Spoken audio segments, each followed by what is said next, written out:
Hello, चलिए class live कीजिए हो।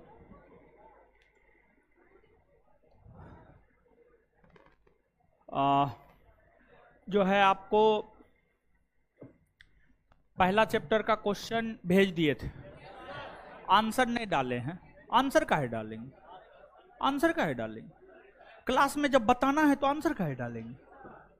ठीक है, क्लास में तो बताना ही है, क्लास में तो क्वेश्चन करवाना ही है, इसलिए आंसर नहीं डाले। चलिए आ जाइए, सबसे पहले पिछले क्लास में पढ़े हुए चीजों का रिवीजन कर लेते हैं और फिर जो है चैप्टर 1 के क्वेश्चन को देखना प्रारंभ कर देंगे। ठीक है, चलिए। अंडमान निकोबार द्वीप समूह का सबसे बड़ा द्वीप मध्य अंडमान। सबसे उत्तरी द्वीप लैंडफॉल, लैंड।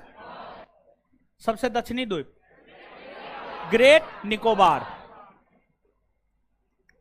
3 गुना रॉस द्वीप, रॉस का नाम बदलकर सुभाष चंद्र बोस। और फिर नील, नील का नाम बदलकर शहीद। और हेबलॉक, हेबलॉक का नाम बदलकर स्वराज। कितने द्वीप है? कितना परमाणव? 11। परवाल, क्या? परवाल। आकृति घोड़े के नाल। सबसे बड़ा द्वीप ऑन्ड्रेट, लक्षद्वीप का सबसे बड़ा द्वीप ऑन्ड्रेट। देश का प्रथम द्वीपीय जिला माजुली। देश का प्रथम द्वीपीय जिला क्या? यह किस नदी द्वारा निर्मित? किस नदी द्वारा? क्या? ब्रह्मपुत्र। न्यूमूर द्वीप किस राज्य में है? ना, गलत है। क्वेश्चन ये होता, न्यूमूर द्वीप को लेकर किन दो देशों के बीच विवाद है? हाँ, भारत और व्हीलर द्वीप किस राज्य में? ओडिशा में ना। इसका नया नाम एपीजे अब्दुल कलाम। पुलिकट झील को बंगाल की खाड़ी से कौन?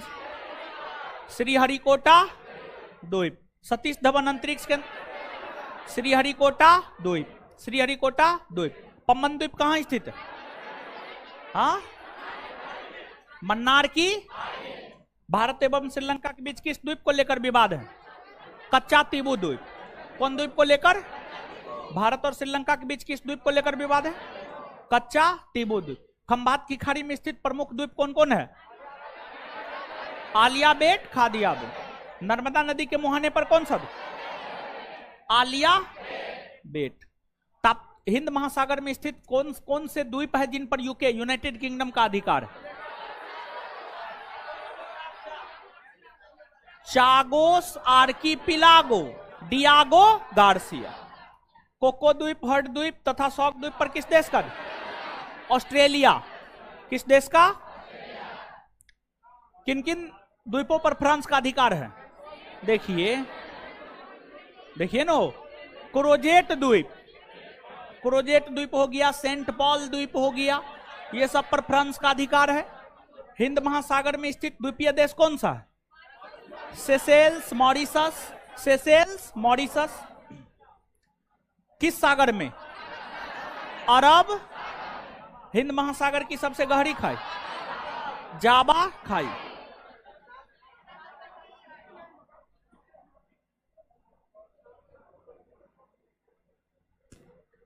चलिए अब सुनिए, पहला चैप्टर का पीडीएफ कहां मिलेगा? तो पहला चैप्टर का पीडीएफ मिलेगा संस्थान के टेलीग्राम चैनल पर। संस्थान का टेलीग्राम चैनल है किस नाम से? ज्ञान बिंदु जीएस एकेडमी पटना। ज्ञान बिंदु जीएस एकेडमी पटना नाम से है।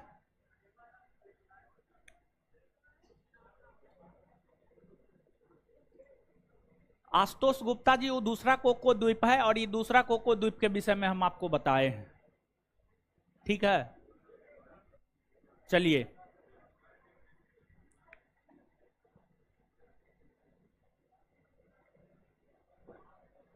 आंसर काहे डालेंगे? आंसर करवा रहे हैं तो आंसर डालेंगे कौन चीज का? टेलीग्राम चैनल पर है क्वेश्चन। अगर कहिएगा पहला चैप्टर का क्वेश्चन कहां से मिलेगा? टेलीग्राम चैनल पर मिलेगा, टेलीग्राम चैनल पर मिलेगा। ठीक है, आ जाइए। हाँ, कल क्लास नहीं हुआ था, एप्लीकेशन पर भी रात में अपलोड करवा देंगे, टेलीग्राम पे जाकर के ले लीजिए, ठीक है।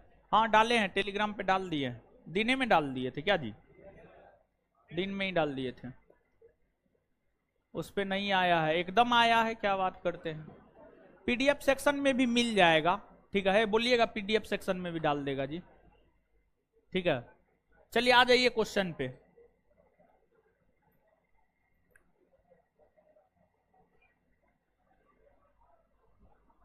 पहला क्वेश्चन, आ जाइए अब, आ जाइए अब, ऐप पर भी डलवा देंगे, क्लास के बाद डलवा देंगे, ठीक है, आ जाइए।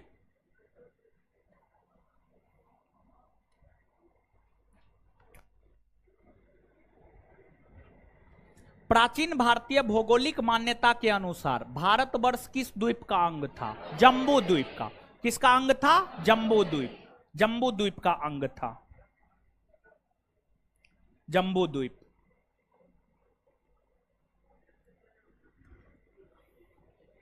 सर्वप्रथम इंडिया शब्द का प्रयोग, सर्वप्रथम इंडिया शब्द का प्रयोग जो है यूनानियों ने किया, यूनानियों ने किया, और यूनानियों ने इंडिया शब्द का प्रयोग भारत के लिए ग्रीक भाषा में किया। कौन भाषा में किया? ग्रीक भाषा, ग्रीक भाषा में किया।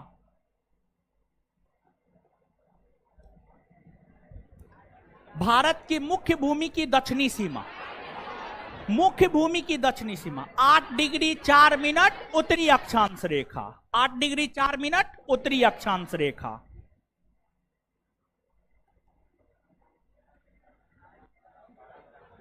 निम्नलिखित में से कौन सा देशांतर भारत की मानक माध्याह्न रेखा, भारत की मानक समय रेखा है? 82.5 डिग्री पूरब, 82.5 डिग्री पूरब, डी होगा, 82.5 डिग्री पूरब।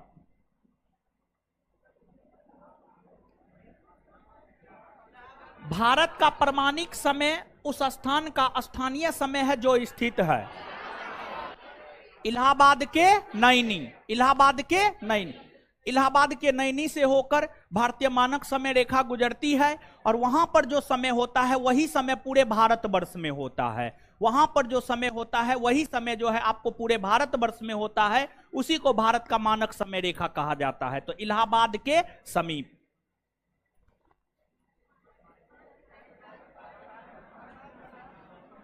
इंडियन स्टैंडर्ड टाइम और ग्रीनविच मीन टाइम में कितने का अंतर?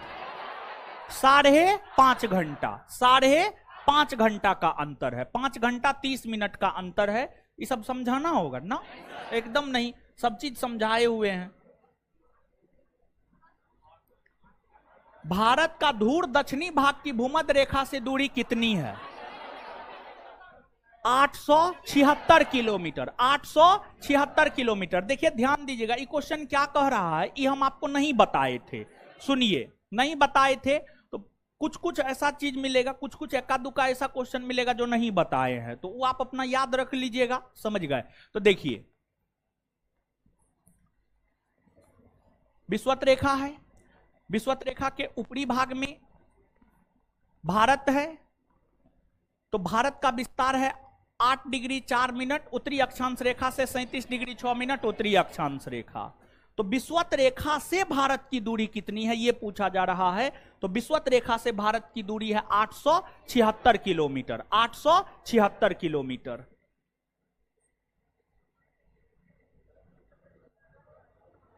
भारत की स्थलीय सीमा की लंबाई कितनी है? भारत की स्थलीय सीमा की लंबाई 15,200 किलोमीटर।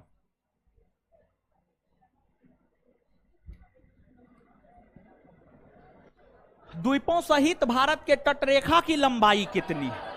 द्वीपों सहित भारत के तटरेखा की लंबाई है 7516.5 किलोमीटर।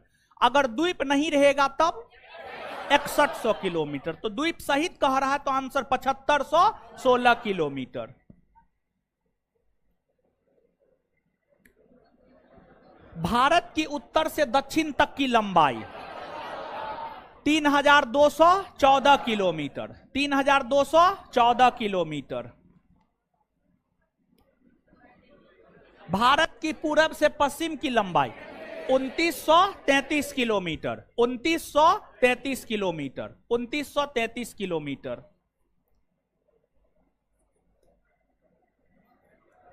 भारत की तटरेखा की लंबाई 6100 किलोमीटर, 6100 किलोमीटर। भारत का क्षेत्रफल विश्व के कुल भौगोलिक क्षेत्रफल का कितना प्रतिशत? 2.42%, 2.42%।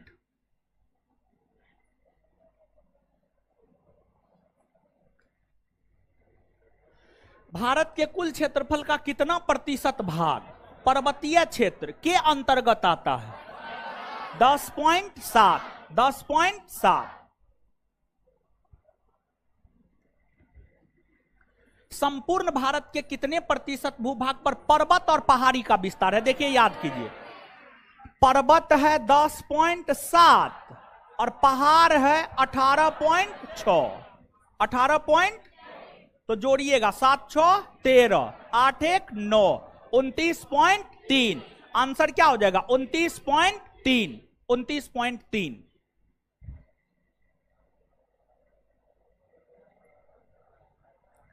संपूर्ण भारत के कितने प्रतिशत भूभाग पर पठार का विस्तार? 27.7, 27.7% भूभाग पर।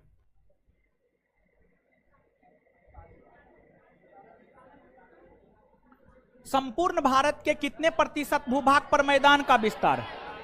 43.0, 43.0।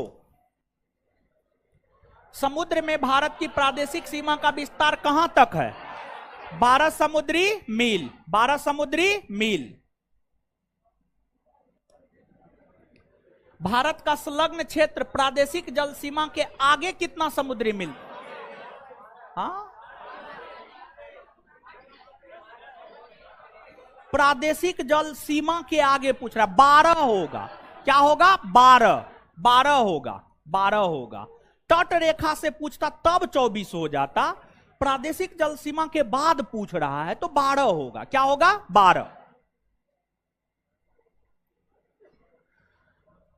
भारत का एकांतिक आर्थिक क्षेत्र संलग्न क्षेत्र के आगे कितने समुद्री मील की दूरी? 200 समुद्री मील। कितना? 200 समुद्री मील। भारत के कितने राज्य समुद्र के किनारे? कितने राज्य? 9, 9 राज्य है। कितने राज्य है? 9 राज्य। जानते हैं ना? गुजरात, महाराष्ट्र, गोवा, कर्नाटक, केरल, तमिलनाडु, आंध्र प्रदेश, ओडिशा, पश्चिम बंगाल।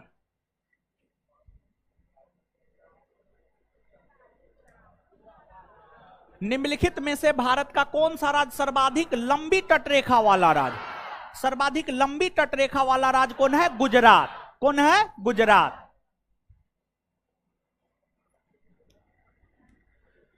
निम्नलिखित भारतीय राज्यों में से किससे होकर कर्क रेखा नहीं गुजरती? क्या होगा? उत्तर प्रदेश होगा ना?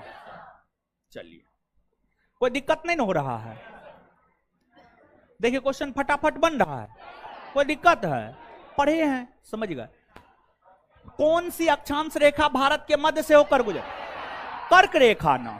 कर्क रेखा 23.5 डिग्री उत्तरी अक्षांश रेखा को कर्क रेखा कहते हैं ना, वही ना भारत के मध्य से होकर गुजरती है और भारत को 2 बराबर भाग में लगभग विभाजित। मकर रेखा 23.5 डिग्री दक्षिणी अक्षांश रेखा। विषुवत रेखा 0 डिग्री अक्षांश रेखा। आकर्टिक रेखा, आकर्टिक 66.5 डिग्री उत्तरी अक्षांश रेखा।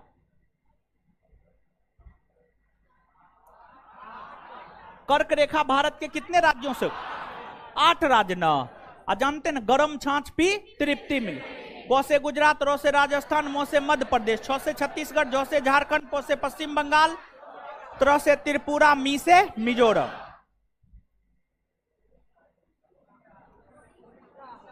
निम्नलिखित में से किस राज्य से होकर कर्क रेखा नहीं गुजरती है? किससे होकर नहीं? ओडिशा से होकर नहीं गुजरती है।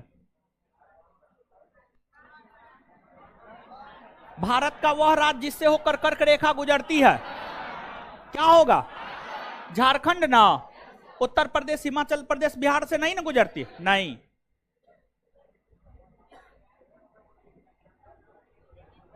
भारत की मुख्य भूमि का दक्षिणी नोक मुख्य भूमि का दक्षिणी कैप कैमोरीन, कैप कैमोरीन।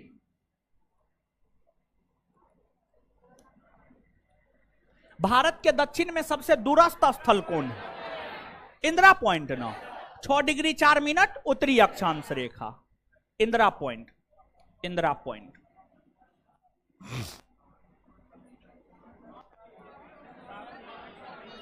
इंदिरा पॉइंट का अन्य नाम पार्सन पॉइंट, लाहीचिंग पॉइंट, पिग्मेलियन पॉइंट, इनमें सभी इन सभी नामों से जाना जाता है। इंदिरा पॉइंट को इन सभी नामों से जाना जाता है। निम्नलिखित में से कौन सा स्थान भूमध्य रेखा के निकटतम स्थित है? Cape Comorin, Rameswaram, Indira point, Indira col. देखिए कैप कैमोरीन है 8 डिग्री 4 मिनट उत्तरी अक्षांश रेखा, इंदिरा पॉइंट है 6 डिग्री 4 मिनट उत्तरी अक्षांश रेखा, रामेश्वरम है लगभग 9-10 डिग्री के आसपास आ जाएगा, इंदिरा कॉल है 37 डिग्री 6 मिनट, 37 डिग्री 6 मिनट। तो क्या होगा उत्तर? इंदिरा पॉइंट, इंदिरा पॉइंट होगा ना, इंदिरा पॉइंट होगा।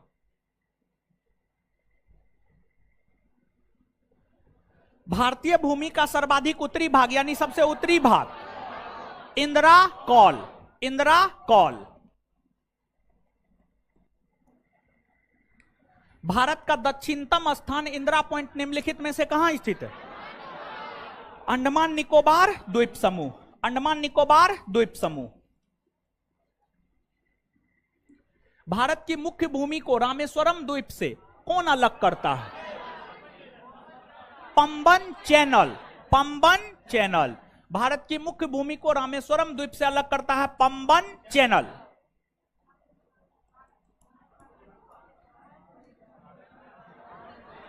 आदम ब्रिज, आदम ब्रिज मतलब राम सेतु, राम सेतु भारत और श्रीलंका ना, भगवान राम सेतु बना करके गए थे ना जी, राम सेतु।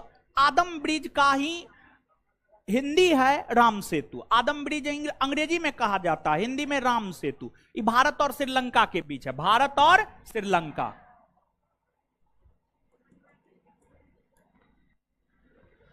निम्नलिखित में से कौन सा जलाशय अंडमान और निकोबार द्वीप समूह को अलग करता है? 10 degree channel, 10 degree channel. Duncan pass, दक्षिणी अंडमान और लिटिल अंडमान, दक्षिणी अंडमान और लिटिल अंडमान, यानी दक्षिणी अंडमान और छोटा अंडमान, दक्षिणी अंडमान और छोटा अंडमान।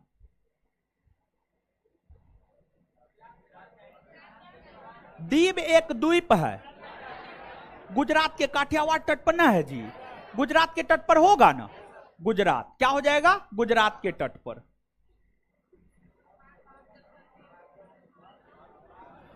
भारत और श्रीलंका को अलग करने वाली जल राशि पाक, पाक जल संधि। अच्छा, ग्रेट चैनल किसको अलग करता है? ग्रेट चैनल सुमात्रा को ग्रेट निकोबार से, सुमात्रा को ग्रेट निको, और 10 डिग्री चैनल अंडमान को निको, 8 डिग्री चैनल मालदीव को मिनिकॉय से, मालदीव को।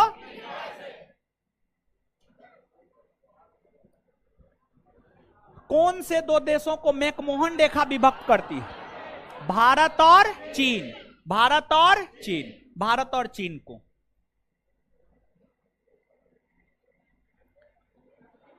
भारत और पाकिस्तान के बीच अंतरराष्ट्रीय सीमा किसके द्वारा, किसके द्वारा? रेड क्लिफ ना, रेड क्लिफ का निर्धारण हुआ था 17 अगस्त 1947, 17 अगस्त 1900।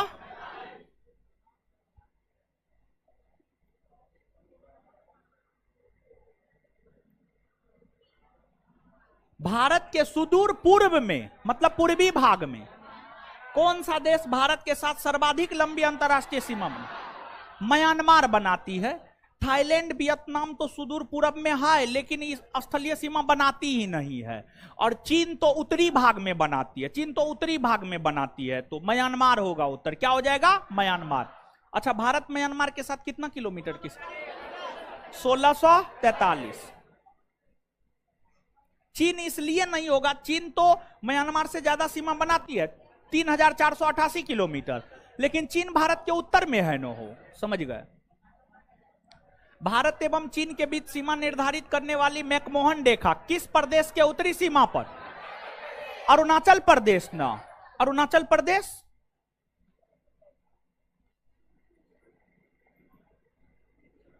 निम्नलिखित में से किस देश के साथ भारत की अंतर्राष्ट्रीय सीमा नहीं लगती? श्रीलंका के साथ लगती है? नहीं, श्रीलंका के साथ तो जलीय सीमा लगती है, जलीय सीमा लगती है, बाद बाकी के साथ तो लगती ही है श्रीलंका। निम्नलिखित में से कौन सा देश भारतीय उपमहाद्वीप के अंतर्गत शामिल नहीं किया जाता है? देखिए, भारतीय उपमहाद्वीप के अंतर्गत मूल तौर पर 5 देश आता है, और भारतीय उपमहाद्वीप के अंतर्गत मूल तौर पर जो 5 देश आता है, भारत, पाकिस्तान, बांग्लादेश, नेपाल और भूटान। यही 5 देश जो है आपको आता है भारतीय उपमहाद्वीप के अंतर्गत। ये 5 के अलावा अन्य कोई भी नहीं आता है। तो अब बताइए क्या होगा उत्तर? श्रीलंका होगा? हाँ, श्रीलंका होगा।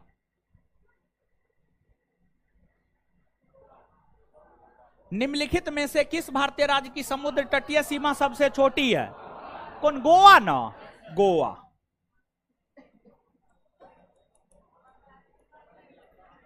भारत की सबसे लंबी अंतरराष्ट्रीय सीमा किस देश के साथ? बांग्लादेश ना, 4096 किलोमीटर ना, पाकिस्तान 3323 किलोमीटर ना, नेपाल 1751, चीन 3488। तो सबसे लंबी सीमा बांग्लादेश ना।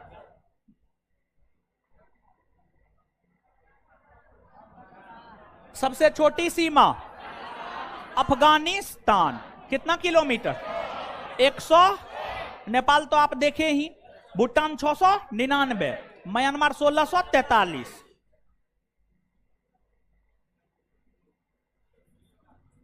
भारत को निम्नलिखित भौतिक प्रदेशों में विभाजित किया जा सकता है? हिमालय, गंगा का मैदान, दक्षिणी पठार एवं राजस्थान का मैदान ना, पर्वतीय प्रदेश, हिमानी प्रदेश, नदी घाटी प्रदेश, हिमालय प्रदेश ना, दक्षिणी पठारी प्रदेश, सागर तटीय, द्वीपीय, हिमालय प्रदेश ना, उत्तरी पर्वतीय प्रदेश, बृहद मैदानी प्रदेश, दक्षिणी प्रायद्वीपीय प्रदेश, सागर तटीय। यही इसका उत्तर हो जाएगा। क्या हो जाएगा? डी। इसका सही उत्तर क्या हो जाएगा? डी। आप याद कीजिए, उत्तर भारत में हिमालय पर्वत, उत्तर भारत का विशाल मैदान, फिर जो है प्रायद्वीपीय पठार, और फिर तटीय मैदान। दूसरा चैप्टर में आप पढ़िए, देखिए पहला चैप्टर में ये जो क्वेश्चन है, दूसरा चैप्टर का भी बहुत सारा क्वेश्चन है। अगर आप दूसरा चैप्टर नहीं पढ़े होते तो यहां पर ये सब क्वेश्चन नहीं बना पाते। समझ गए? Answer D. भारत का कौन सा भू आकृतिक विभाग प्राचीनतम है? कौन है? प्रायद्वीपीय पठार। एकदम सब चीज आप पढ़े हैं। नो हो, कुछ भी ऐसा है जो आप नहीं पढ़े हैं। समझ गए? सब चीज पढ़े हुए हैं। प्रायद्वीपीय पठार। और जानते हैं, हम जो है पहली बार क्वेश्चन आंसर किसी बैच में करवा रहे हैं। ऐसे हम क्वेश्चन आंसर नहीं करवाते, थ्योरी पढ़ा देते हैं, क्वेश्चन आंसर दे देते हैं, अपना याद कीजिए। समझ गए? लेकिन जो है फिर सोचे फाउंडेशन पढ़ा रहे हैं तो क्वेश्चन आंसर भी करवा देते, थोड़ा देख लीजिएगा तो क्या दिक्कत है। समझे? तो करवा रहे हैं तो इसको याद भी कीजिएगा। अब इतना करवाने के बावजूद भी अगर याद नहीं करते हैं तो फिर हम में कोई फॉल्ट नहीं है, फॉल्ट आप में है। गारो, खासी एवं जयंतिया पहाड़ी संरचना एवं उत्पत्ति के दृष्टिकोण से किसका भाग है? प्रायद्वीपीय पठार का।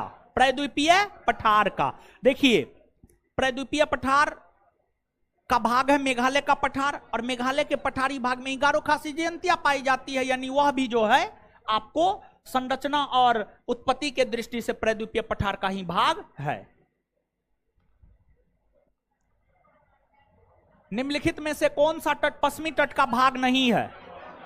काठियावाड़ तट है न हो। पश्चिमी तट पर गुजरात है न हो, और गुजराती के तट को काठियावाड़ तट कहते हैं, तो काठियावाड़ होगा। कोंकण, महाराष्ट्र के तट को कोंकण, महाराष्ट्र पश्चिमी भाग में न है। तो ये भी तो पश्चिमी भाग हो गया। मालाबार, केरल, केरल पश्चिमी भाग में है ना, केरल के तट को मालाबार कहते हैं ना। जब एबीसी नहीं होगा तो क्या होगा, डी, डी होगा। पश्चिमी तट का भाग नहीं है, डी। कोरोमंडल, कोरोमंडल तट पूर्वी, पूर्वी तट का भाग है, पूर्वी तट का भाग है, पूर्वी तट का भाग है, समझ गए। और जो है तमिलनाडु का तट, तमिलनाडु का तट पूर्वी तट, कोरोमंडल, कोरोमंडल उत्तर होगा। भारत का पूर्वी समुद्री तट किस नाम से जाना जाता, पूर्वी, कोरोमंडल तट, कोरोमंडल तट।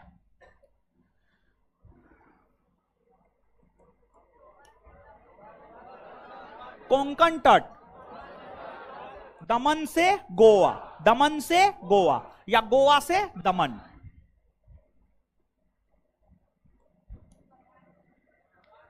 लक्षद्वीप समूह के द्वीपों की उत्पत्ति किस प्रकार से हुई, प्रवाल उत्पत्ति, प्रवाल उत्पत्ति ना।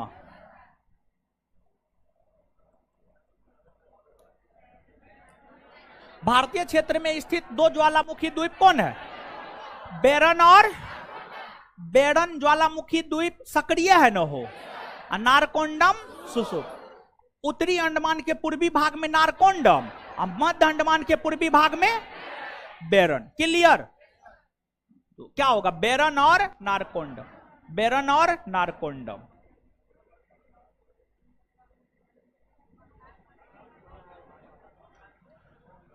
न्यूमूर द्वीप कहां है, बंगाल की खाड़ी में ना।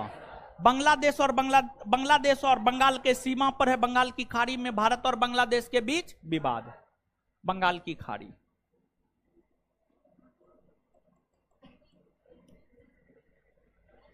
कौन एक द्वीप है, दमन, दीव, पुडुचेरी, दादर नागर हवेली। दीव, दीव, दीव, दीव, दीव एक द्वीप है और खंभात की खाड़ी में है, गुजरात के तट पर है, काठियावाड़ तट के पूर्वी भाग में है, समझ गए। इसको अगर आप काठियावाड़ तट मान लेते हैं तो ये जो काठियावाड़ तट है गुजरात राज है, ठीक है, कौन राज है, गुजरात। और ये काठियावाड़ तट के यहां पर द्वीप है और दमन इस एरिया में है, दमन द्वीप नहीं है, ठीक है। अब पुडुचेरी, दादर नगर हवेली द्वीप नहीं है, दीव होगा। क्या होगा, दीव।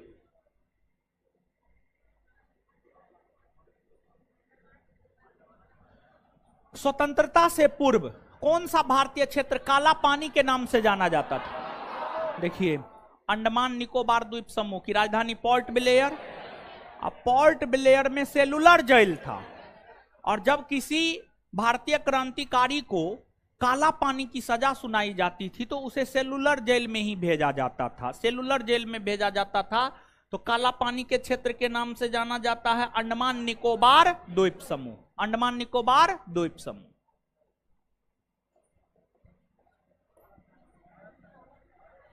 लक्षद्वीप समूह कहां स्थित, अरब सागर में ना, अरब सागर में।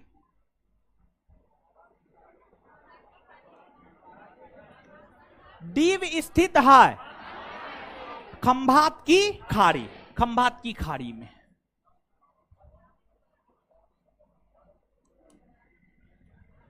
कौन सा द्वीप भारत और श्रीलंका के मध्य स्थित है, रामेश्वरम, रामेश्वरम।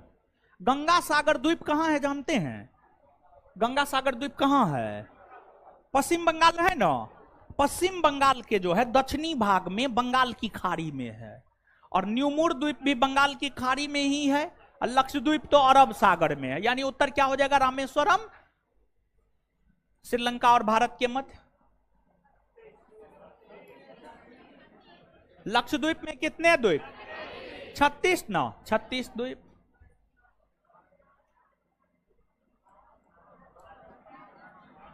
थार मरुभूमि कहां है, राजस्थान में ना।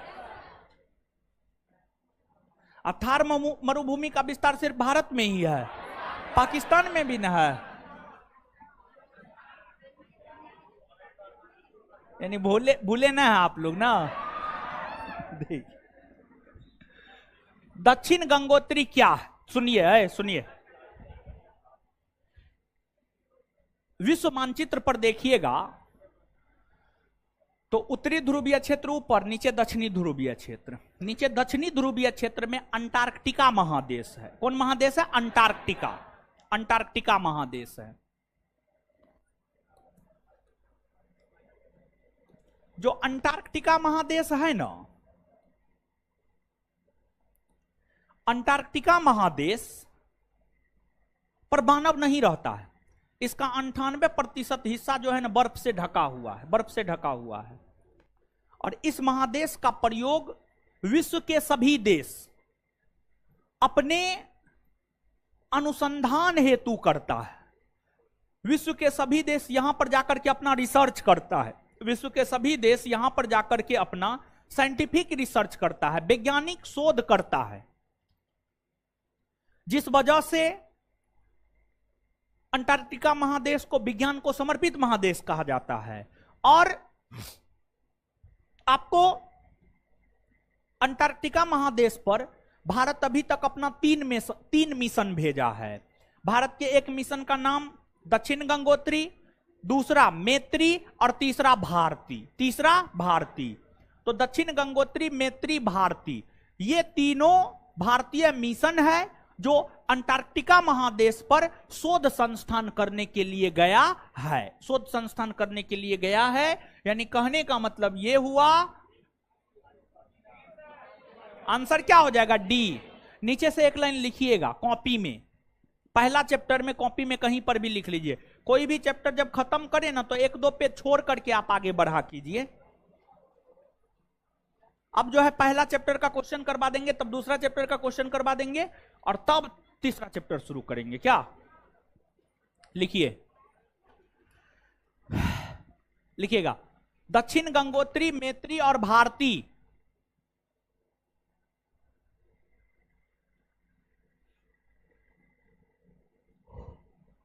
दक्षिण गंगोत्री, मैत्री और भारती। दक्षिण गंगोत्री, मैत्री और भारती। दक्षिण गंगोत्री, मैत्री और भारती अंटार्कटिका में स्थापित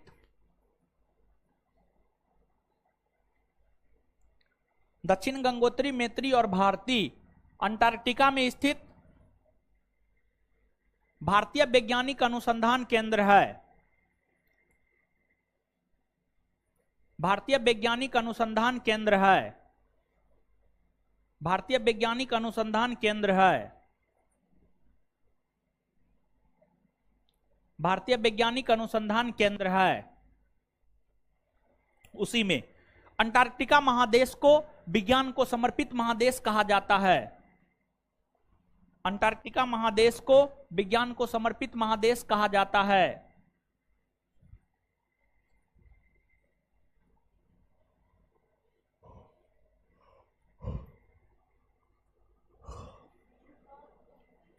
अंटार्कटिका महादेश को विज्ञान को समर्पित महादेश कहा जाता है। अंटार्कटिका महादेश को विज्ञान को समर्पित महादेश कहा जाता है। Full stop. चलिए, वर्तमान में भारत के किस स्थान को सफेद पानी के नाम से जाना जाता है? सबसे बड़ा ग्लेशियर कौन? सियाचिन ना। ग्लेशियर मतलब बर्फ का बड़ा टुकड़ा, समझ गए? तो सफेद पानी का के नाम से जाना जाता है सियाचिन ग्लेशियर को। किसको? सियाचिन ग्लेशियर। कितना किलोमीटर में फैला हुआ? 76 किलोमीटर में। हाँ,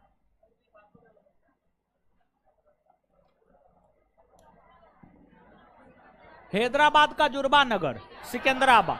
हैदराबाद और सिकंदराबाद को जुर्बा नगर के नाम से जाना जाता है। तेलंगाना में वर्तमान में है यह। तो हैदराबाद का जुर्बा नगर है सिकंदराबाद।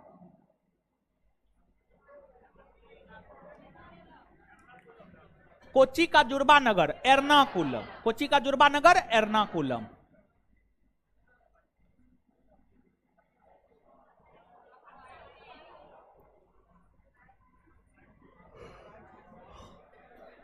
लद्दाख राज्य का वह हिस्सा जिस पर चीन का अधिकार है, अक्साई चीन।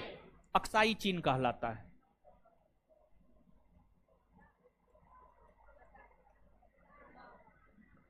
भारत का एकमात्र शीत मरुस्थल कौन है?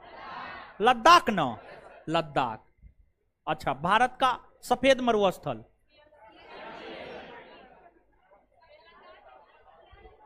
कच्छ का रण, कच्छ का रण। अब भारत का गर्म मरुस्थल थार, समझ गए। भारत का शीत मरुस्थल लद्दाख, सफेद मरुस्थल कच्छ का रण, गर्म मरुस्थल थार। ये बात नहीं बताएं, नीचे से लिख लीजिए, नहीं बताएं तो नीचे से लिखिए एक लाइन। भारत का सफेद मरुस्थल, भारत का सफेद मरुस्थल, भारत का सफेद मरुस्थल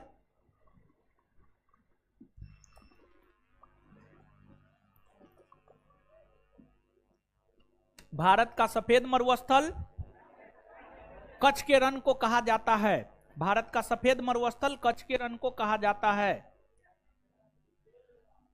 आय थोड़ी, अब बोलिए, अब दिख रहा। भारत का सफेद मरुस्थल कच्छ के रण को कहा जाता है, कच्छ के रण को कहा जाता है।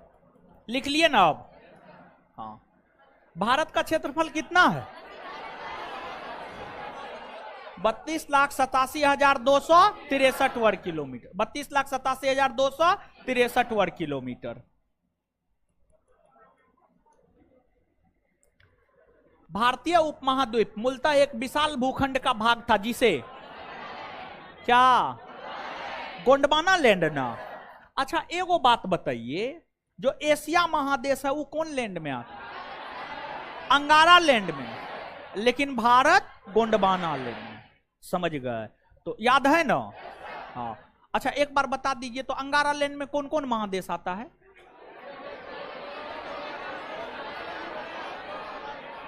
उत्तरी अमेरिका, यूरोप, एशिया। ग्रीनलैंड नहीं आता है। गोंडवाना लैंड में दक्षिणी America, Africa, Australia, Antarctica, Bharat. चलिए याद है आप लोग? कौन सा राज्य कर्क रेखा के उत्तर में स्थित है? बताइए, बताए थे ना? कर्क रेखा के उत्तर में कौन है, दक्षिण में कौन है? नहीं बताए थे। बताइए आंसर। मणिपुर होगा ना? कोई कंफ्यूजन नहीं ना है? हाँ। झारखंड, मिजोरम, त्रिपुरा तो होबे नहीं करेगा, ये सबसे तो गुजरबे करती है। समझ गए? तो ये तो उत्तर दक्षिण होगा नहीं एकदम।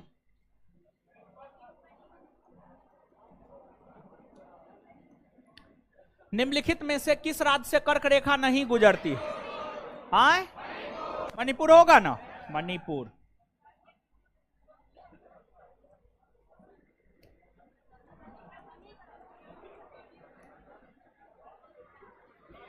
कौन सा कथन सत्य है? पहला, भारत पूर्णतया उत्तरी गोलार्ध में। हाँ, पूरा उत्तरी गोलार्ध में है। भारत की आकृति चतुष्कोणीय है। हाँ। क्षेत्रफल की दृष्टि से भारत विश्व में 7वां, जनसंख्या की दृष्टि से दूसरा। उपर्युक्त सभी कथन सत्य है।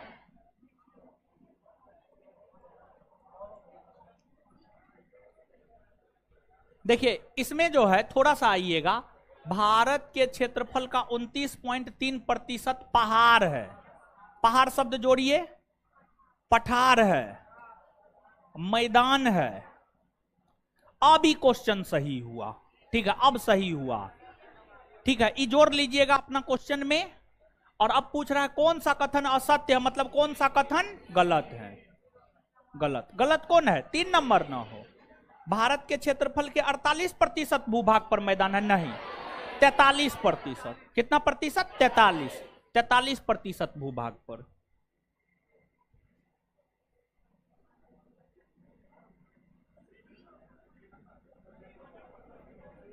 भारत के उत्तर के मैदान से संबंधित निम्नलिखित में से कौन सा कथन असत्य है, मतलब कौन सा कथन गलत है? पहला, उत्तर का विशाल मैदान गंगा, ब्रह्मपुत्र और सतलज नदियों का मैदान है।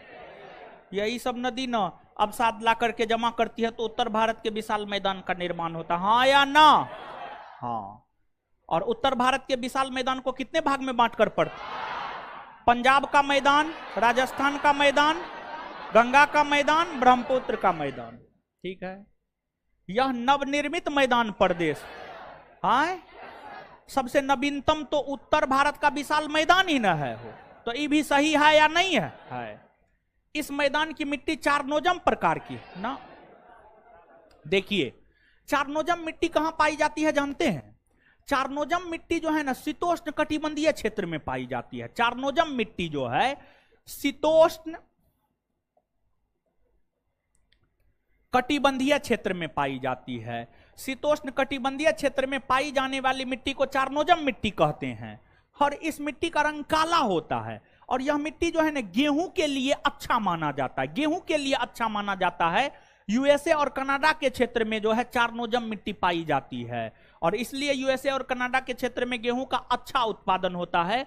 विश्व का गेहूं का सबसे बड़ा मंडी कनाडा के विनिपेग शहर में, विश्व का गेहूं का सबसे बड़ा मंडी कनाडा के विनिपेग शहर में है। तो जो उत्तर भारत का विशाल मैदान है ना, वहां पर तो नदी जो अवसाद बहाकर लाती है उसी से मैदान का निर्माण होता है।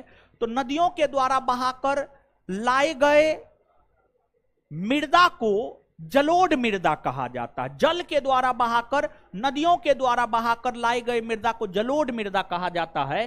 तो इस मैदान की मिट्टी चारनोजम नहीं है, बल्कि चारनोजम जो है शीतोष्ण कटिबंधीय क्षेत्र की मिट्टी है जिसका रंग काला होता है, गेहूं की खेती के लिए उपयुक्त माना जाता है और उत्तर भारत के विशाल मैदानी क्षेत्र में जलोढ़ मिट्टी पाई जाती है। उत्तर भारत के विशाल मैदानी क्षेत्र में चारनोजम नहीं बल्कि जलोढ़ मिट्टी पाई जाती है। और जलोढ़ मृदा की अगर हम बात करें तो जो जलोढ़ मृदा है काफी उपजाऊ मृदा है।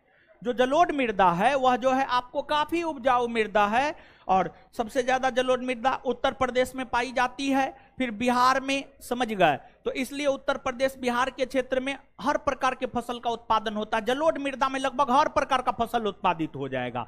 जलोढ़ मृदा में जो है लगभग हर प्रकार का फसल उत्पादित हो जाएगा। जैसे सलाई रिंच समझते हैं, जैसे रिंच में भी नंबर आता है, 14 नंबर, 15 नंबर, 16 नंबर, 17 नंबर, यानी जो भी नंबर आता है और उसी में एक सलाई रिंच होता है। और सलाई रिंच में जो है कसना होता है, समझ गए। जहां पे जितना पे कसना है उतना पे कस दीजिए। तो जो जलोढ़ मृदा है ना, जलोढ़ मृदा सलाई रिंच है एक प्रकार से कहिए, मतलब वहां पर हर प्रकार के फसल का उत्पादन हो जाता है, समझ गए। तो ये बात तो हो जाएगा। नीचे से एक लाइन लिखिएगा तो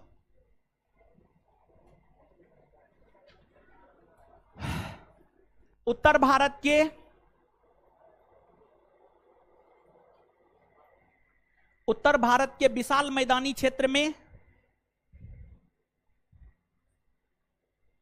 उत्तर भारत के विशाल मैदानी क्षेत्र में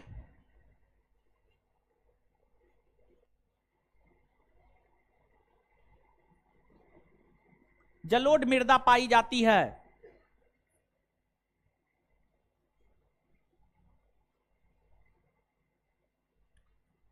यह मृदा सबसे अधिक उपजाऊ होती है।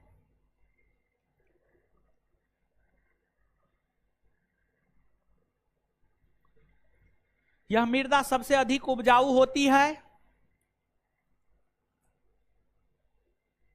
यह मृदा सबसे अधिक उपजाऊ होती है। अब नीचे से स्टार मार के, शीतोष्ण कटिबंधीय क्षेत्र में पाई जाने वाली मिट्टी। और शीतोष्ण कटिबंध, उष्ण कटिबंध, शीत कटिबंध समझते हैं कि नहीं समझते? नहीं समझते हैं? हाँ, हे भगवान, आज तोड़ी के देखिए, सुनिए। अब पहले एक लाइन लिख लीजिए तब समझाते हैं। शीतोष्ण कटिबंधीय क्षेत्र में, शीतोष्ण कटिबंधीय क्षेत्र में पाई जाने वाली मिट्टी को, शीतोष्ण कटिबंधीय क्षेत्र में पाई जाने वाली मिट्टी को चारनोजम मृदा, चारनोजम मृदा कहा जाता है।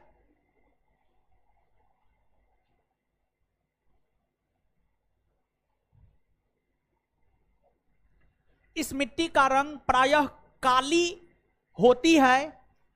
इस मिट्टी का रंग प्रायः काली होती है।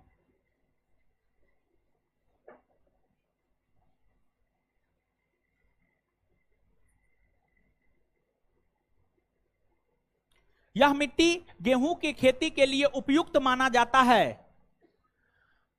यह मिट्टी गेहूं की खेती के लिए उपयुक्त माना जाता है।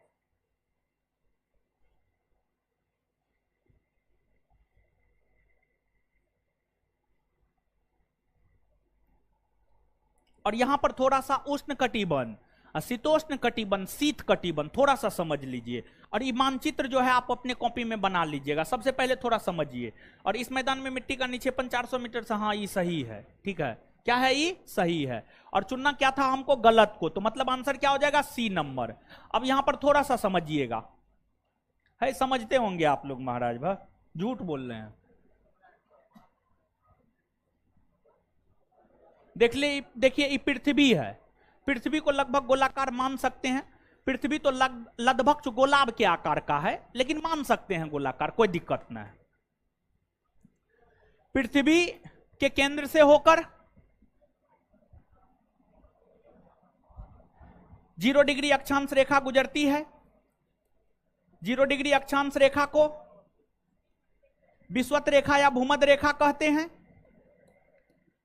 विषुवत रेखा से ऊपर जाइएगा उत्तरी गोलार्ध, नीचे आइएगा दक्षिणी गोलार्ध। विषुवत रेखा से ऊपर जाइएगा उत्तरी गोलार्ध में 90 डिग्री तक उत्तरी अक्षांश रेखा मिलेगा, 90 डिग्री तक उत्तरी अक्षांश रेखा मिलेगा। और फिर विषुवत रेखा के नीचे आइएगा तो दक्षिणी गोलार्ध में, विषुवत रेखा के नीचे आइएगा तो दक्षिणी गोलार्ध, और दक्षिणी गोलार्ध में भी जो है 90 डिग्री तक दक्षिणी अक्षांश रेखा मिलेगा। 90 डिग्री तक जो है दक्षिणी अक्षांश रेखा मिलेगा। 90 डिग्री उत्तरी अक्षांश रेखा को उत्तरी ध्रुव, 90 डिग्री दक्षिणी अक्षांश रेखा को दक्षिणी ध्रुव, और 0 डिग्री अक्षांश रेखा को विषुवत रेखा, 0 डिग्री अक्षांश रेखा को विषुवत रेखा।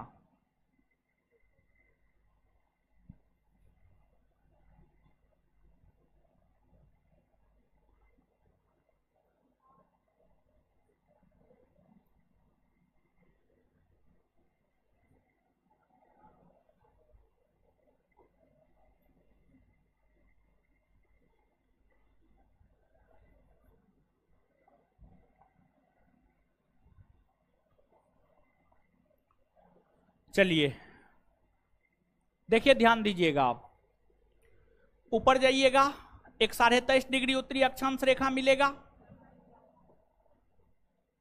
उत्तरी अक्षांश रेखा। इससे ऊपर जाइएगा 66.5 डिग्री उत्तरी अक्षांश रेखा मिलेगा।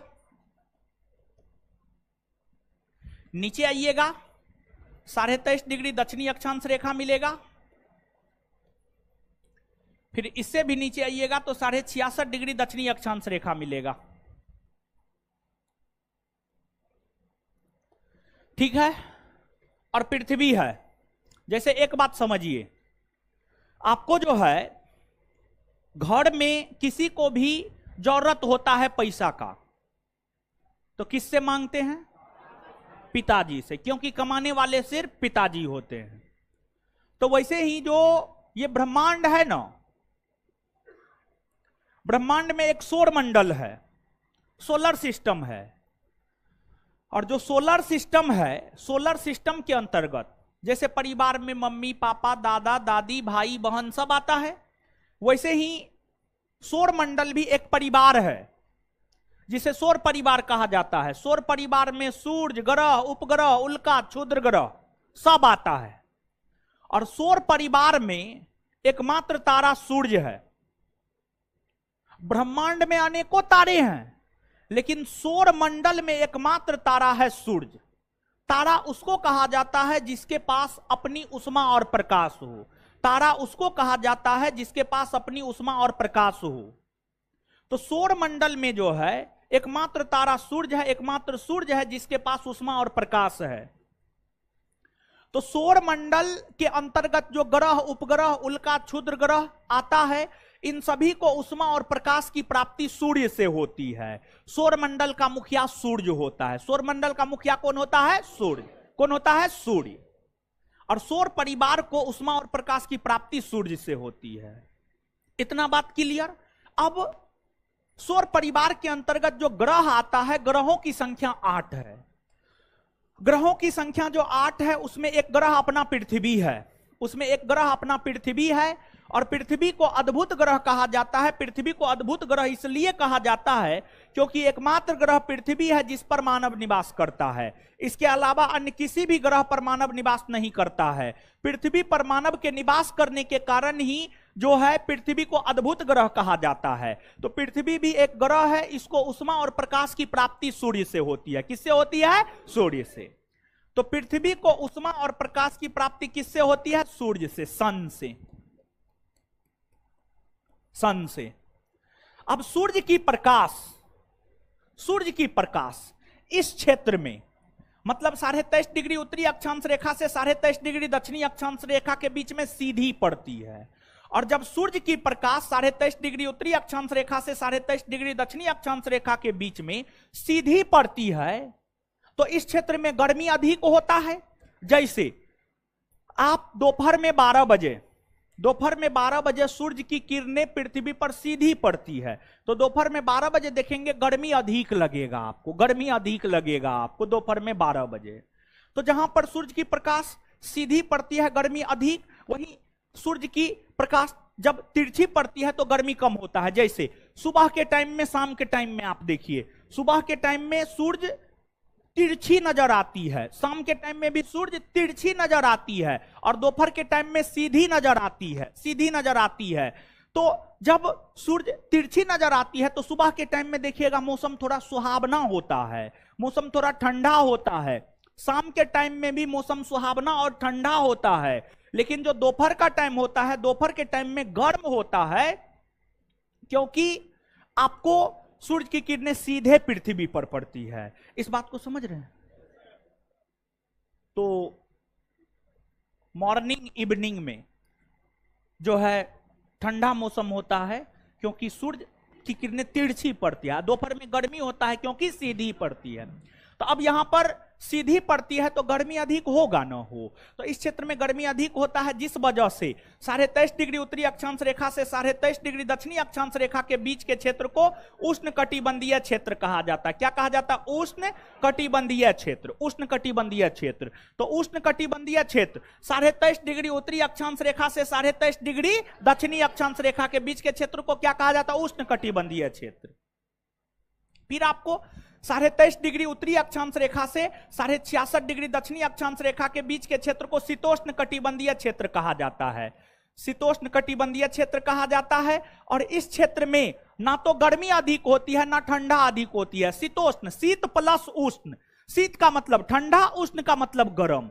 जहां पर ना ज्यादा गर्मी हो ना ज्यादा ठंडा हो, ना ज्यादा गर्मी हो ना ज्यादा ठंडा हो, बल्कि मौसम जो है थोड़ा बहुत गर्म भी हो थोड़ा बहुत ठंडा भी हो, शीतोष्ण कटिबंधीय क्षेत्र कहलाता है। फिर जो ऊपरी हिस्सा है 66.5 डिग्री उत्तर से 90 डिग्री उत्तर, इसे शीत कटिबंधीय क्षेत्र कहा जाता है। यहां पर ठंडा काफी ज्यादा पड़ता है, यहां पर ठंडा काफी ज्यादा पड़ता है। फिर उसी प्रकार से आप नीचे आइएगा तो 23.5 डिग्री दक्षिणी अक्षांश रेखा से 66.5 डिग्री दक्षिणी अक्षांश रेखा, इस क्षेत्र को शीतोष्ण कटिबंधीय क्षेत्र कहा जाता है। और फिर जो है 66.5 से 90 डिग्री दक्षिणी अक्षांश रेखा के बीच के क्षेत्र को जो है शीत कटिबंधीय क्षेत्र कहा जाता है, शीत कटिबंधीय क्षेत्र कहा जाता है। तो अब तो आपको स्पष्ट हुआ होगा, यानी हम कह सकते हैं कि 23.5 डिग्री उत्तरी से 23.5 डिग्री दक्षिणी अक्षांश रेखा के बीच के क्षेत्र को उष्ण कटिबंधीय क्षेत्र, दोनों गोलार्ध में, उत्तरी गोलार्ध और दक्षिणी गोलार्ध में 23.5 से 66.5 डिग्री, 23.5 से 66.5 डिग्री के बीच के क्षेत्र को क्या कहते हैं? शीतोष्ण कटिबंधीय क्षेत्र। और दोनों गोलार्ध में 66.5 से 90 डिग्री के बीच के क्षेत्र को क्या कहते हैं? शीत कटिबंधीय क्षेत्र। क्या कहते हैं? शीत कटिबंधीय क्षेत्र। और हम लोग मानव हैं, और आप स्वयं इस बात को समझिए, आप तो फील कर रहे हैं हर चीज को, मौसम को भी फील करते हैं आप, हर चीज को फील करते हैं, गर्मी को, ठंडी को। आप स्वयं इस बात को सोचिए कि मानव ज्यादा गर्मी को बर्दाश्त कर सकता है? नहीं। मानव ज्यादा ठंडा को बर्दाश्त कर सकता है? नहीं। तो मानव जब ज्यादा गर्मी को बर्दाश्त नहीं कर सकता है, ज्यादा ठंडा को बर्दाश्त नहीं कर सकता है, तो क्या मानव शीत कटिबंध और उष्ण कटिबंध में सर्वाइव कर सकता है? नहीं। तो मानव सर्वाइव कर सकता है शीतोष्ण कटिबंधीय क्षेत्र में। तो मानव के रहने के लिए सबसे उपयुक्त दशा शीतोष्ण कटिबंधीय क्षेत्र में पाई जाती है। और शीतोष्ण कटिबंधीय क्षेत्र में इसलिए जनसंख्या घनत्व तो ज्यादा आपको देखने को मिलेगा। तो मानव के रहने के लिए जो सबसे उपयुक्त कटिबंध है वह शीतोष्ण कटिबंधीय क्षेत्र है, शीतोष्ण कटिबंधीय क्षेत्र है। बात कुछ समझ में आया? तो अब क्या करना है जानते हैं? एक लाइन लिखना है और उसके बाद इस फिगर को ड्रॉ कर लेना है, ठीक है? हाँ, कॉपी में, हाँ लिखिए, एक लाइन लिखिए। संपूर्ण पृथ्वी को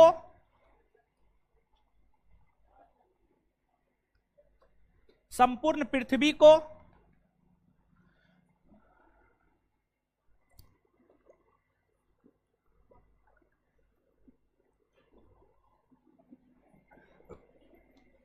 संपूर्ण पृथ्वी को तीन ताप कटिबंधीय क्षेत्र में तीन ताप कटिबंधीय क्षेत्र में बांटा गया है।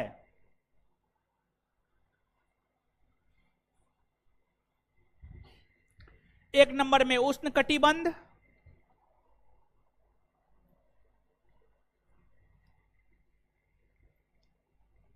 एक नंबर में उष्ण कटिबंध, 2 नंबर में शीतोष्ण कटिबंध, 3 नंबर में शीत कटिबंध।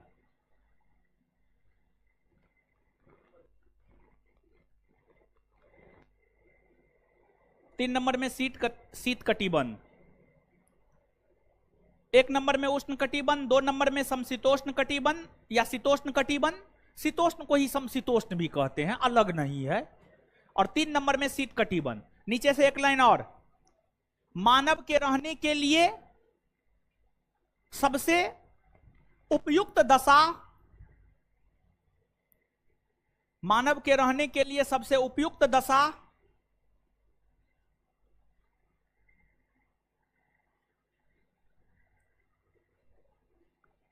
मानव के रहने के लिए सबसे उपयुक्त दशा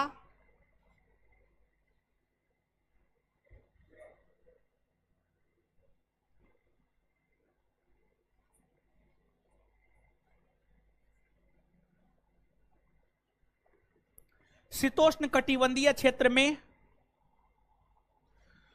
शीतोष्ण कटिबंधीय क्षेत्र में पाई जाती है। चलिए अब क्या करना है पता है, इस फिगर को ड्रॉ कर लेना है, जैसे है वैसे फिगर ड्रॉ कीजिए। अब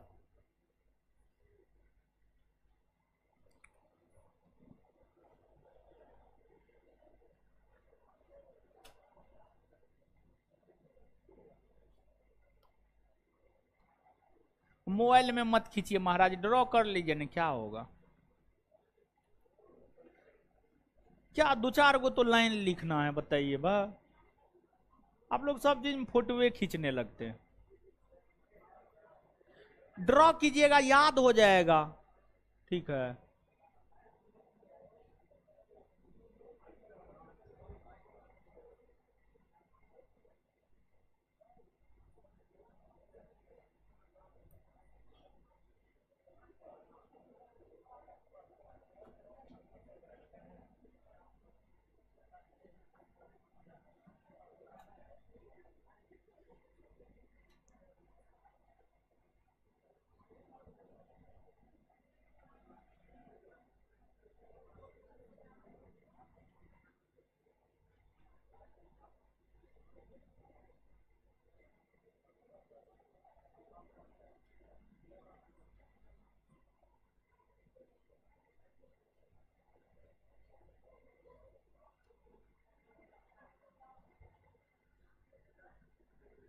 और इसको हटा दे यार।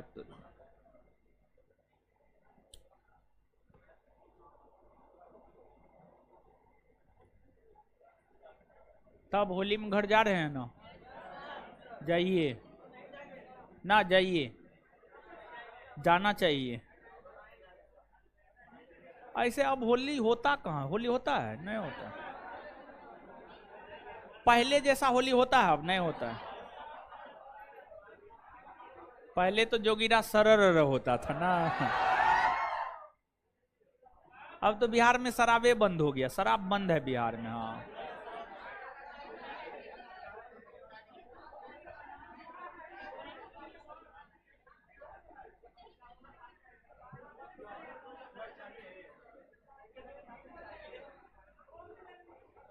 होम डिलीवरी ना। बिहार में शराब की स्थिति भगवान जैसा है, दिखता कहीं नहीं है, मिलते हर जगह, मिलता हर जगह। मतलब जैसे भगवान दिखते कहीं नहीं है लेकिन है हर जगह।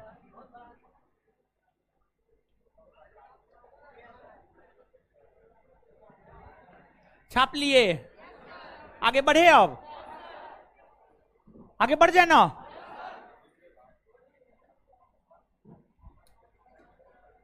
चलिए 77 क्लियर, 78 पे आइए। भारत की भौगोलिक स्थिति के संबंध में कौन सा कथन सही है? यह विषुवत रेखा के उत्तर में स्थित है, ना है। यह 8 डिग्री 4 मिनट उत्तर से 37 डिग्री 6 मिनट उत्तरी अक्षांश रेखा के बीच, हाँ। यह 68 डिग्री 7 मिनट पूरब से 97 डिग्री 25 मिनट पूरब देशांतर, हाँ। उपर्युक्त सभी कथन सही।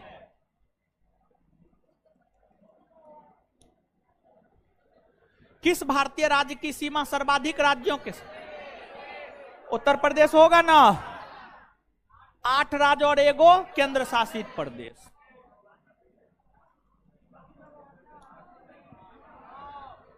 उत्तर प्रदेश की सीमाएं कितने राज्यों और केंद्र शासित? 9 ना, 8 गो राज्य और एगो केंद्र शासित प्रदेश ना, दोनों के साथ कह रहा है, 9 हो जाएगा। क्या हो जाएगा? 9। अच्छा एगो बात बताए, उत्तर प्रदेश सबसे लंबी सीमा किस राज्य के साथ? और सबसे छोटी? हिमाचल प्रदेश।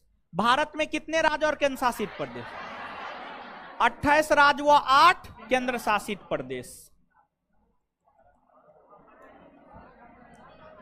न्यूमूर द्वीप किन दो देशों के मध्य? भारत और बांग्लादेश।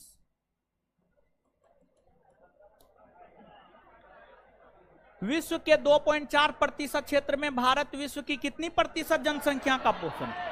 17.5।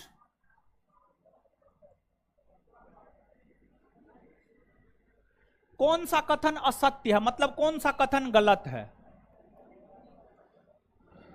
भारत की स्थल सीमा की लंबाई 15,200, सही है। भारत के मुख्य स्थल खंड के समुद्री सीमा की लंबाई 6100, सही है। भारत का देशांतरीय विस्तार 68 डिग्री 7 मिनट से 97 डिग्री 25 मिनट, सही है।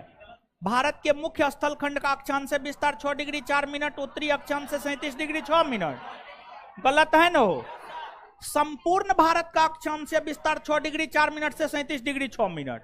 भारत की मुख्य भूमि का अक्षांश विस्तार 8 डिग्री 4 मिनट से 37 डिग्री 6 मिनट, गलत है ये। गलत को ही चुनना था, आंसर डी।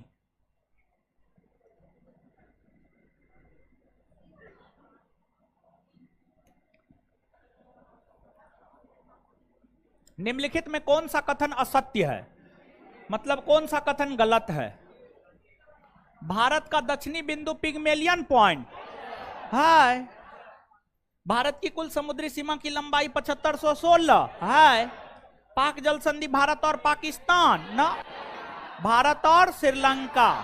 भारत का दक्षिणतम बिंदु 6 डिग्री 4 मिनट उत्तरी अक्षांश रेखा, हाँ, आंसर सी।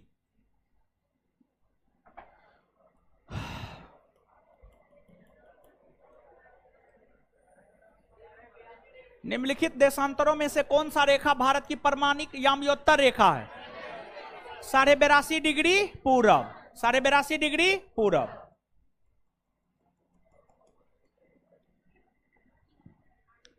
भारत अवस्थित है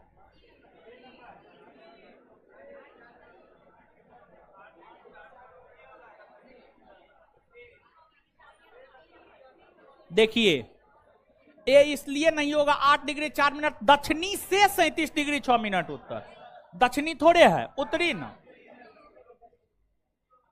बी इसलिए नहीं होगा 37 डिग्री 6 मिनट दक्षिण।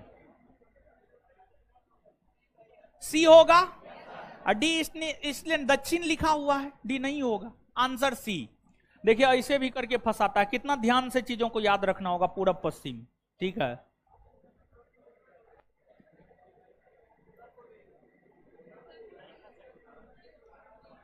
भारत किस गोलार्ध में? उत्तरी पूर्वी। उत्तरी गोलार्ध और पूर्वी देशांतर यानी उत्तरी पूर्वी।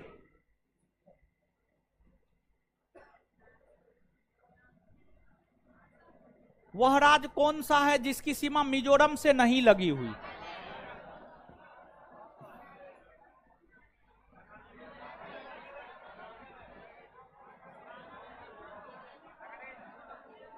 म्यांमार तो लगाता है, मानचित्र देखिए ना, म्यांमार लगाता है, त्रिपुरा भी लगाता है,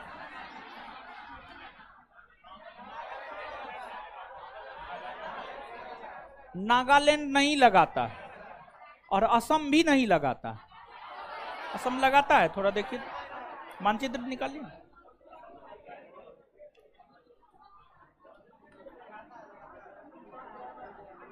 मिजोरम के साथ ना, क्या है मिजोरम? नहीं, असम लगाता है, असम लगाता है। नागालैंड होगा उत्तर, क्या होगा? नागालैंड। नागालैंड, असम लगाता है, असम, नागालैंड होगा, नागालैंड।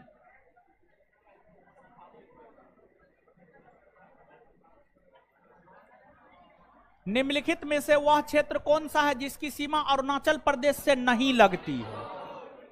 असम, असम लगती है, नागालैंड भी लगती है, भूटान, हाँ भूटान भी, भूटान भी। अरुणाचल प्रदेश को मानचित्र पर देखिए ना, इधर जो है आपको भूटान है, इधर चीन है, और नीचे जो है असम है, और इधर जो है नागालैंड है। समझ गए? इस एरिया में नागालैंड है। क्लियर है? तो आंसर क्या हो जाएगा? मणिपुर ना, मणिपुर, मणिपुर होगा।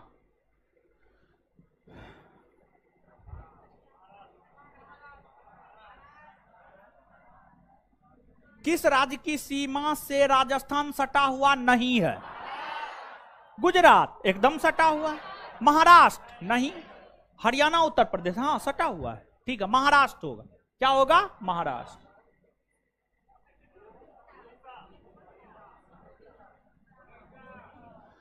किस राज्य की सीमा मध्य प्रदेश की सीमा के साथ नहीं मिलती है? ओडिशा, ओडिशा जो है पश्चिमी चौथा, ओडिशा जो है ऊपर में झारखंड, इधर छत्तीसगढ़, और इधर आंध्र प्रदेश, आंध्र प्रदेश। तो ओडिशा तो आंध्र प्रदेश, और छत्तीसगढ़ झारखंड, झारखंड के साथ, तो ओडिशा होगा, ओडिशा। अब बाद बाकी मध्य प्रदेश के साथ गुजरात, हाँ लगाती है, मध्य प्रदेश के पश्चिमी भाग में गुजरात है, राजस्थान वो भी लगाती है, उत्तर प्रदेश भी लगाती है। उत्तरी भाग में मध्य प्रदेश सबसे लंबी सीमा, उत्तर प्रदेश सबसे लंबी सीमा मध्य प्रदेश के साथ ही बनाती है। आंसर ओडिशा।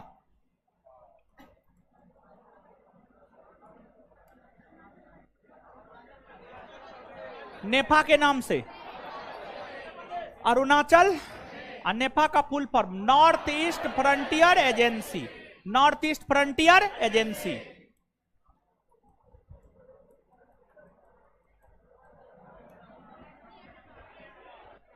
पोर्ट ब्लेयर स्थित, बताइए? दक्षिणी अंडमान ना, दक्षिणी अंडमान।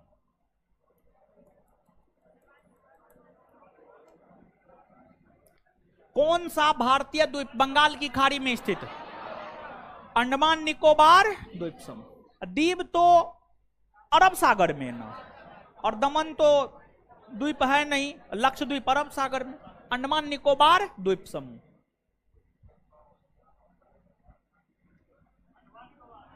इंदिरा पॉइंट किसकी दक्षिणी नोक? अंडमान और निकोबार द्वीप समूह।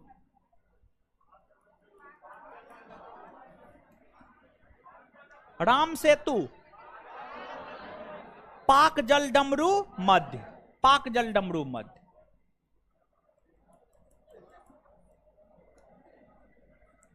भारत की सबसे बड़ी सुरंग जवाहर सुरंग किस राज्य या केंद्र शासित प्रदेश? जम्मू कश्मीर, जम्मू कश्मीर में है।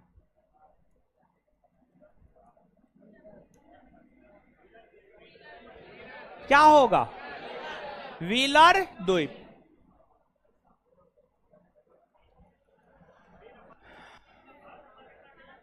सियाचिन है, भारत और पाकिस्तान के बीच रेगिस्तान सीमांत क्षेत्र ना, रेगिस्तान थोड़े है।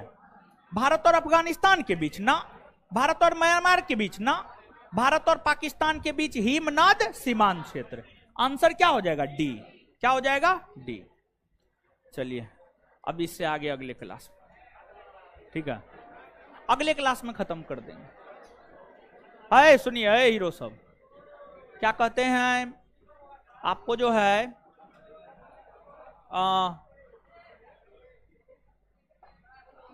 100 क्वेश्चन याद करके आइएगा, अगले क्लास में पूछेंगे। बाद बाकी 250 है ना, कल 150 क्लियर कर देंगे, ठीक है, कल खत्म हो जाएगा। धन्यवाद। इससे आगे अगले क्लास में मिलेंगे।